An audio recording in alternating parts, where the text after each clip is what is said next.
اللہ الرحمن الرحیم الصلاۃ والسلام علیک یا رسول اللہ وعلی آلک واصحابک یا حبیب اللہ الصلاۃ والسلام علیک یا نبی اللہ وعلی آلک واصحابک یا نور اللہ۔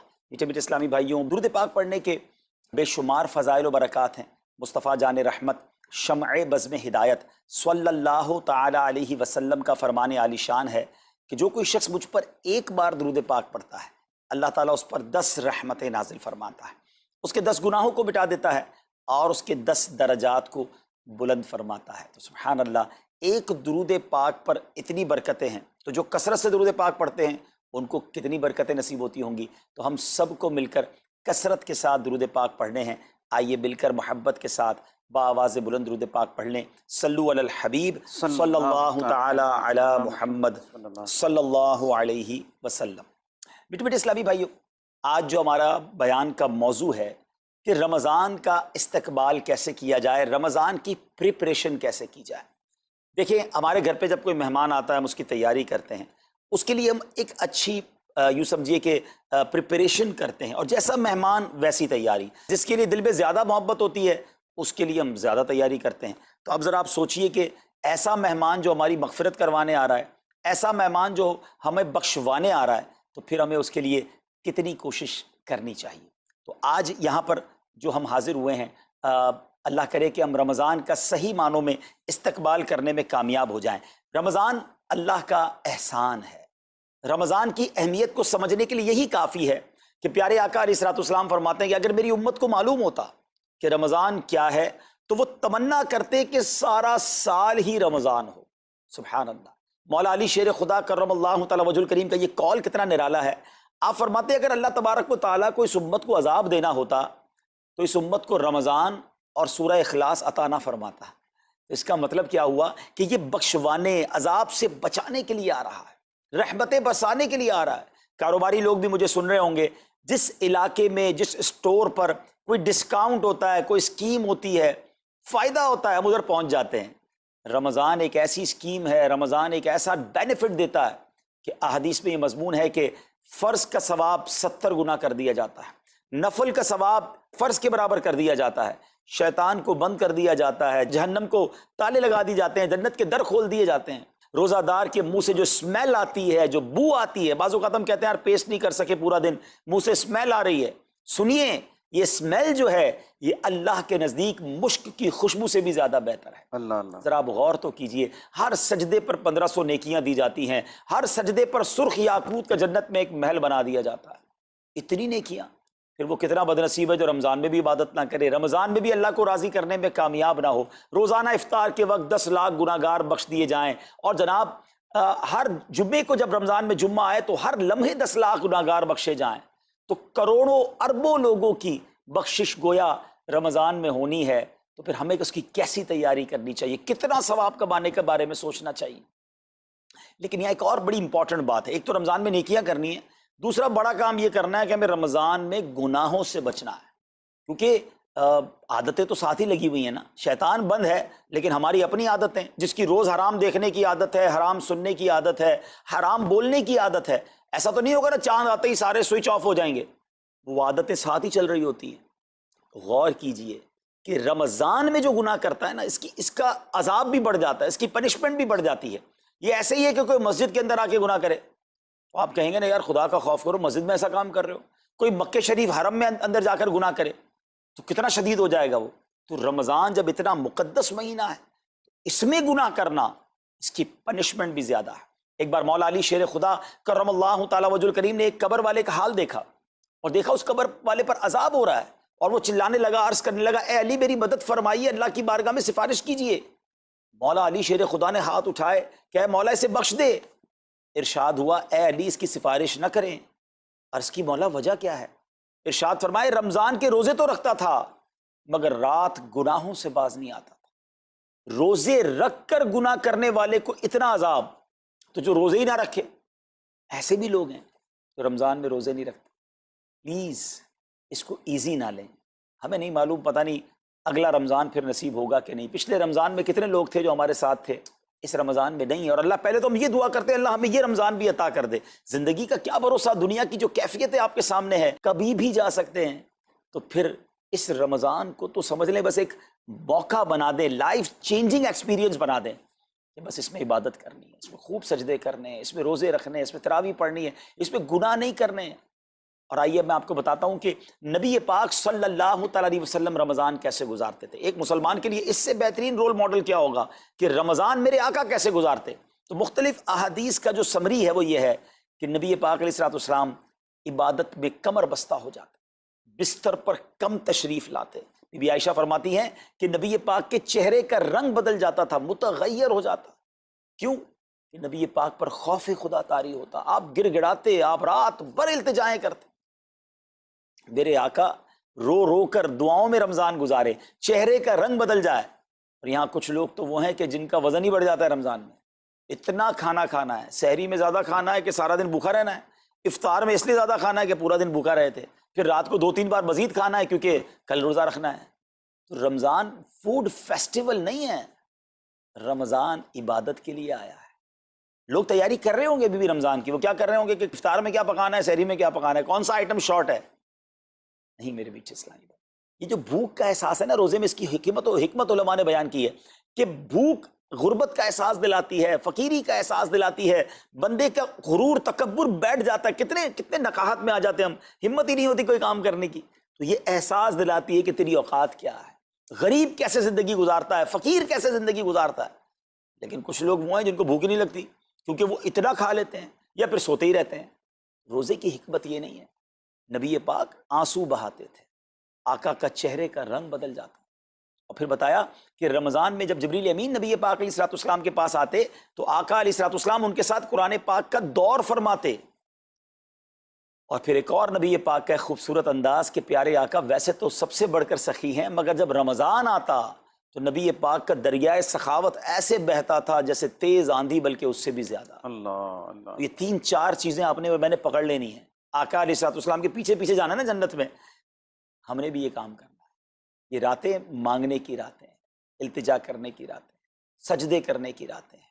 ہمیں تہجد بھی پڑھنی ہے، ہمیں انشاءاللہ نوافل بھی پڑھنے ہیں، اور کم از کم قرآن ایک بار تو پورا انڈرسٹینڈ تو کریں نا۔ تلاوت، ترجمہ، تفسیر کب کریں گے؟ بڑی بڑی ڈگریاں ہیں، بڑے بڑے پاسپورٹ اور جناب بہت سارا سرمایہ ہے، مگر ایک بار بھی قرآن پورا ترجمے اور تفسیر سے نہیں پڑھا ہوگا۔ بہت سارے لوگ ایسے ہیں، ذرا سوچئے نا۔ اچھا یہ مہینہ نزول قرآن کا مہینہ ہے، رمضان اور قرآن کو جو خاص نسبت حاصل ہے نا، تو اس مہینے میں قرآن کو پکڑ لیں۔ ہائے ہائے، اللہ کرے رمضان قرآن کے ساتھ گزرے، ہماری صبح قرآن کے ساتھ ہو، ہماری شام قرآن کے ساتھ ہو، ہم قرآن سمجھنے والے بن جائیں۔ اچھا میں ایک اور بات بتاؤں آپ کو، مہینہ کتنا پیارا ہے۔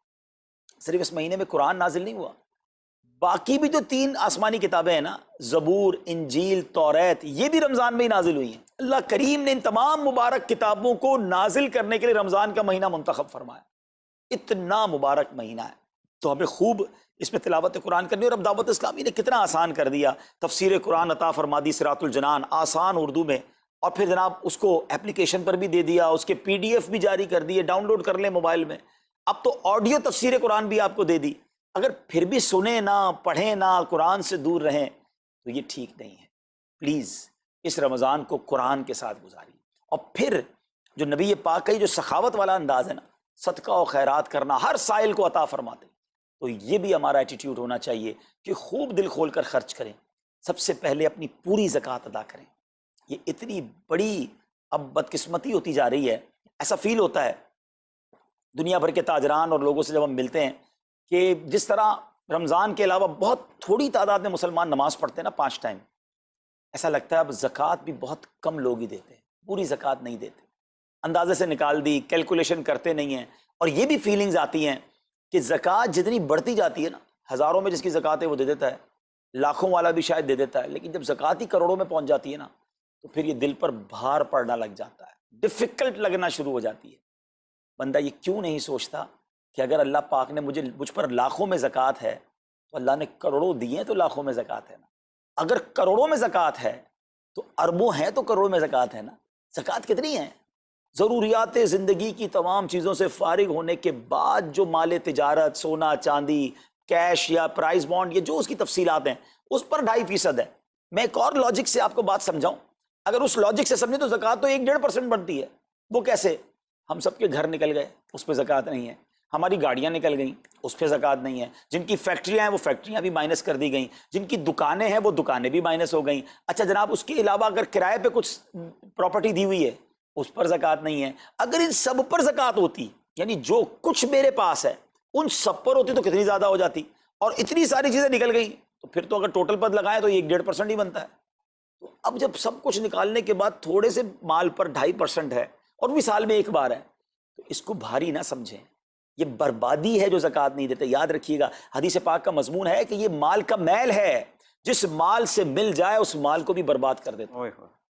بربادیاں آتی ہیں، بے سکونیاں آتی ہیں، بیماریاں آتی ہیں، اور آگے جو دے دیتا ہے سبحان اللہ، اس کے بارے میں حدیث پاک میں آتا ہے کہ اپنی زکوٰۃ دے کر اپنے مالوں کو مضبوط قلعوں میں قید کر لو، اپنے مال کو سیکیور کریں۔ لوگ کہتے ہیں انشورنس ہونی چاہیے، آگ نہ لگ جائے، چوری نہ ہو جائے، ڈوب نہ جائے۔ اللہ کے حبیب علیہ الصلوۃ والسلام فرماتے ہیں، جس کا مضمون ہے کہ جب بندہ اللہ کی راہ میں خرچ کرتا ہے نا تو وہ صدقہ بندے کے ہاتھ سے نکل کر اللہ کے دستے قدرت میں چلا جاتا ہے، اور اللہ کریم تمہارے صدقوں کو پالتا ہے جس طرح تم اپنے جانور کے بچوں کو پالتے ہو۔ بچہ ہوتا ہے نا جانور کا، بڑا ہو جاتا ہے، فرمایا بندہ کھجور کا صدقہ دے گا اللہ پہاڑ جتنا عطا فرمائے گا، اس دن بھی ملے گا اور ملٹیپلائی ہو کر ملے گا۔ اچھا جو ادھر خرچ کیا ادھر کیا ملے گا؟ ادھر بھی نبی پاک علیہ الصلوۃ والسلام فرماتے ہیں، جس کا مضمون ہے میں قسم کھا کر کہتا ہوں، یعنی نبی پاک تو جو فرمائے حق ہے۔ اس حدیث میں تو آقا علیہ الصلوۃ والسلام قسم اٹھا رہے ہیں کہ میں قسم کھا کر کہتا ہوں کہ اللہ کی راہ میں خرچ کرنے سے مال کم نہیں ہوتا، نہ ادھر کم ہونا ہے اور ادھر بھی ملنا ہے، تو پھر تو سودا اب کتنا نفع والا ہے۔ اور یہ آپ چیک کر لیں پوری دنیا میں جہاں مجھے سنا جا رہا ہے کہ جو لوگ پوری زکوٰۃ دیتے ہیں نا ان کا مال ملٹیپلائی ہوتا ہے، اگلے سال زیادہ زکوٰۃ دے رہے ہوتے ہیں۔ زیادہ زکوٰۃ کیسے ہو گئی؟ کیونکہ مال بھی بڑھ گیا، تو ادھر بھی بینیفٹ ہے ادھر بھی بینیفٹ ہے، نقصان کا سودا ہی نہیں ہے۔ پھر چاہتے ہو بلاؤں سے بچ جائیں تو روایتوں کا مضمون ہے کہ صدقہ بلا اور بندے کے بیچ میں آ جاتا ہے، بلا اترتی ہے صدقہ روک لیتا ہے، لڑائی کرتا ہے اس سے، اور بندے پر بلائیں اور پرابلمز اور ڈیفیکلٹیز آنے سے اسے روکتا ہے۔ تو اگر چاہتے ہیں کہ برائیوں کے دروازے بند رہیں، چاہتے ہیں کہ بری موت سے بچیں، چاہتے ہیں کہ رزق میں اضافہ ہو، چاہتے ہیں کہ بلاؤں سے بچیں، ادھر بھی مال میں اضافہ ہو ادھر بھی خزانے ملیں، تو اللہ کی راہ میں دل کھول کر خرچ کریں۔ اور یہ مہینہ it's the right month for generosity, یہ بہترین مہینہ ہے سخاوت کرنے کا، کیونکہ نبی پاک کا یہ انداز تھا کہ رمضان میں خوب سخاوت فرماتے۔ تو غریبوں کی مدد کریں، ایسی مدد کریں کہ چہروں پہ مسکراہٹیں آ جائیں، لوگوں کے دسترخوان اچھے ہو جائیں، ان کے گھروں میں بھی کچھ اچھے کھانے پہنچ جائیں۔ اور اس میں سب سے بہترین طریقہ یہ ہے کہ اپنے غریب رشتہ داروں کو آپ مدد کریں۔ اگر وہ مستحق ہے نا زکوٰۃ کے تو حق ہے کہ سب سے پہلے اپنے غریب رشتہ داروں کو دیں، پھر زکوٰۃ بچ جائے تو عاشقان رسول کی عظیم الشان بڑی تحریک دعوت اسلامی آپ کے سامنے ہے، جو دین متین کی خدمت کر رہی ہے۔ جامعۃ المدینہ ہیں، مدرسے ہیں، بچے اور بچیاں عالم بن رہے ہیں، عالمہ بن رہے ہیں، حافظ بن رہے ہیں، ناظرہ قرآن، اور ان سے کوئی فیس بھی نہیں لی جا رہی۔ ہزاروں بچے فری آف کاسٹ ہمارے پاس ایکوموڈیشن رکھے ہوئے ہیں، جن کو کھانا پینا رہنا دعوت اسلامی نے دینا ہے۔ آپ ذرا سوچئے یہ امت کی کتنی بڑی خدمت ہے کہ علماء دینا، حافظ قرآن، مسجدوں کے امام یہاں سے پروڈیوس ہوتے ہیں۔ اور پھر آگے چلیں تو دعوت اسلامی نے اسلامک میڈیم اسکول بنائے دارالمدینہ، پھر سال کی 600 کے قریب مسجد دعوت اسلامی بناتی ہے۔ میڈیا کے ذریعے جو بے حیائی پھیلائی جا رہی تھی، تو مدنی چینل اردو، پھر مدنی چینل انگلش، پھر مدنی چینل بنگلہ۔ اب بچے مذہبی پروگرام اتنا غور سے نہیں دیکھتے تھے، وہ اپنے بچوں کے آئٹمز دیکھنا چاہتے تھے، تو گناہوں بھرے کارٹونز اور پروگرام سے اور پوئمز سے چھڑانے کے لیے Islamic poems, Islamic cartoons, Islamic بچوں کے پروگرام، تاکہ بچے بھی جو ہے وہ الحمدللہ بچے رہیں۔ اور اب اس کی کیا زبردست پاپولیرٹی ہے کہ آپ کڈز مدنی چینل کے یوٹیوب چینل پہ جائیں، ہمارا ایک ایک کلپ 10 ملین 12 ملینز میں دیکھا جا رہا ہے۔ تو کون دیکھ رہا ہے؟ وہ بچے جو گناہوں بھرے کارٹونز دیکھتے تھے، اب الحمدللہ اللہ رسول کی باتیں وہاں سن رہے ہیں۔ پھر آگے چلیں تو دعوت اسلامی جناب یہ دینی کاموں کے ساتھ ساتھ جو ویلفیئر کے کام کر رہی ہے، غریب مسلمانوں کی امداد کا کام، زلزلے اور سیلاب زدگان کی ریسکیو کرنے کا کام، گونگے بہرے نابینا اور معذور افراد کی ریہیبلیٹیشن کا کام، تھیلیسیمیا کے مریضوں کو خون دینے کا کام، 26 لاکھ مسلمانوں کو دنیا بھر میں راشن، کھانا، پانی صرف اس ایک سال میں دعوت اسلامی نے پہنچایا۔ تو یہ کمال کی آرگنائزیشن ہے۔ دیکھیں آپ دنیا کی بہت ساری این جی اوز کو جانتے ہوں گے، کوئی مدرسے چلاتا ہے تو مدرسے ہی چلاتا ہے، کوئی مسجد بناتا ہے تو مسجد ہی بناتا ہے، کوئی کھانا کھلاتا ہے تو کھانا ہی کھلاتا ہے، کوئی جناب غریبوں کی مدد تو وہی کام، کوئی ہاسپٹل تو ہاسپٹل۔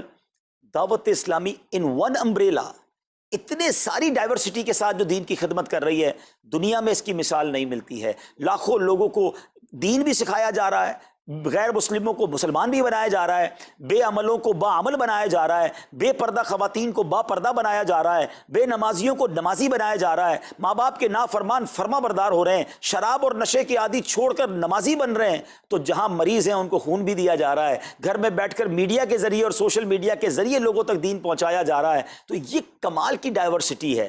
تو میں تو سچ بتاؤں، یہ جملہ کہا کرتا ہوں کہ میرے اور آپ کے پیسوں کا نصیب ہے کہ وہ دعوت اسلامی میں لگ جائے۔ تو یہ آپ آگے بڑھیے اور دین کے اس کام میں مزید حصہ ملائیے۔ خاص طور پہ فار ایسٹ میں آپ دیکھ لیں، کوریا میں، ہانگ کانگ میں، اور جناب یہ سری لنکا میں، تھائی لینڈ میں، ملیشیا میں، کتنے جاپان میں، کتنے ملکوں میں دعوت اسلامی کام کر رہی ہے اپنی اپنی بساط کے مطابق۔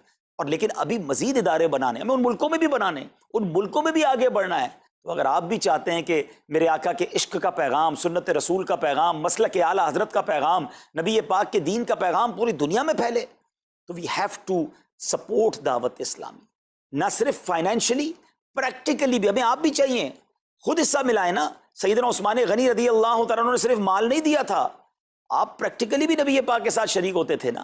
تو آپ اپنے عطیات بھی دیں، اور دنیا کے جن ملکوں میں آپ مجھے سن رہے ہیں، وہ دعوت اسلامی والوں کے دست و بازو بنے۔ کمزوری کہاں نہیں ہوتی، ہاں ہمارے گھر میں کمزوری ہوتی ہے، ہم سب مل کر کام کریں گے تو کمزوریاں بھی دور ہوں گی اور ترقی آ جائے گی، اور ہمیں اس کا ثواب بھی ملے گا۔ تو آج میں دنیا بھر میں جہاں مجھے دیکھ رہے ہیں، پلیز اچھی نیتیں کریں۔ اچھا ایک بات اور سن لیں، ہم بعض اوقات کیا سوچتے ہیں کہ ہمارے ملک کا خرچہ مثال کے طور پہ $20,000 ہے، وہ ہم لوگوں نے کر لیا، اب اور چندے کی کیا ضرورت ہے؟ دعوت اسلامی کسی ایک ملک کی نہیں ہے، انٹرنیشنل دعوت اسلامی کے لیے سوچیں۔ دنیا میں جہاں بھی دین کا کام ہو رہا ہے وہ میرا ہے، یہ میں اپنے ملک اور اپنی سٹی کے بارے میں سوچوں گا تو شاید میں بڑا کام نہ کر سکوں۔ آپ کو تو موقع مل رہا ہے انٹرنیشنلی مدنی کاموں میں اپنا حصہ ملائیں، تو دعوت اسلامی کو دل کھول کر سپورٹ کریں۔ ہم انشاءاللہ جتنے عطیات بڑھیں گے، انشاءاللہ مزید مدنی کام بڑھانے کا ارادہ رکھتے ہیں۔ اللہ کریم اپنی بارگاہ میں ہم سب کا جمع ہونا قبول فرمائے اور دل کھول کر خرچ کرنا نصیب فرمائے، اور اس رمضان کو ہماری مغفرت کا ذریعہ بنا دے۔ اس رمضان کو نبی پاک علیہ الصلوۃ والسلام کے نقش قدم کے مطابق چل کر گزارنے کی توفیق عطا فرمائے۔ صلو علی الحبیب صلی اللہ تعالی علی محمد صلی اللہ علیہ وسلم۔ میرے اعمال